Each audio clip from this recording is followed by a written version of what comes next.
The following video is rated PG-13.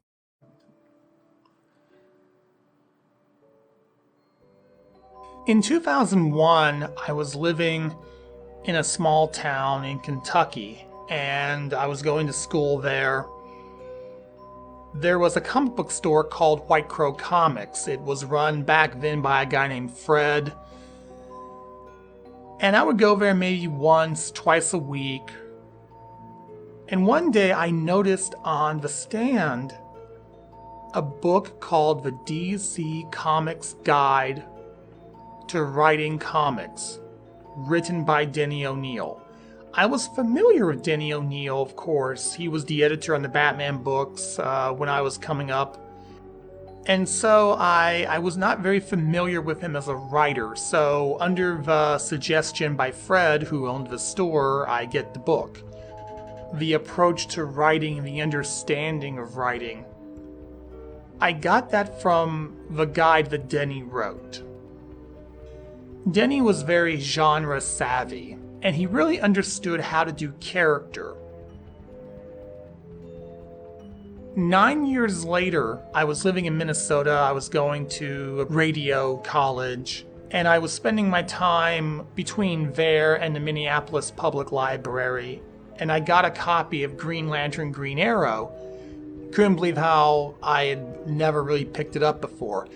Of course, the reason for that is, until recently, DC buried their Bronze Age history. What fascinated me about Green Lantern, Green Arrow was the introduction written by Denny. In that introduction, Denny said that he wanted to put the characters in the real world. To me, it sounded like he wanted to make a human-scaled story, where things are brought down to our eye level. He admitted he did not have all the answers to the hot-button issues that Green Lantern and Green Arrow would encounter. Reading the stories, I noticed that certain opinions on certain things only came out of a certain character's mouth, not every character's mouth. You did not have two characters saying the exact same thing at different times, sounding the exact same way each time. Green Arrow had his perspective, Green Lantern had his perspective. The virtues, the vices, the perfections and imperfections of their logic were authentically each of those characters. I'll give you an example. Being from an Appalachian, yes, that's what we call it down in Kentucky, being from an Appalachian ancestry, having an issue take place in Appalachia, you had Green Arrow basically write people off as being ignorant. Now, normally, if you read that, you take offense and you yell cancel culture, and you go all SJW. But here's the thing. Because how Denny wrote it, I didn't feel offended because it was not necessarily his opinion. It was Green Arrow's flawed opinion. Acting all high and mighty, being a blowhard. And flaws like that are rare in characters nowadays, in both comic books and film and cartoons. I picked up Diana Prince's Wonder Woman, and in a text essay, Denny said that he made a mistake.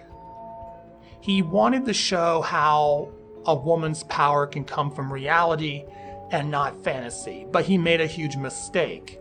And he thanked Gloria Steinem for not naming him out. Denny was a man, he was a writer of humility. And I think he was his own fair and balanced critic as well. But beyond that, I think Denny O'Neil was a perhaps the most important writer to modern comic books. You can draw a straight line from his human-scaled, street-level, genre-savvy world and characters and style. You can draw a straight line from him to Martin Pascoe, Mike Grell, Frank Miller, Chris Claremont, Jerry Conway, Roy Thomas, Walt Simonson, Len Wein, Mark Grunwald, Ann Nocenti, and even Alan Moore. All the names I've listed, they stand on his shoulders. For Denny O'Neil, what I loved about him was you could show a different side of a character by putting them in different situations and not let the character fade in the process or become misshapen in the process. That's the beauty of the DC characters. You can put them in different situations and a different part of their personality just comes right out.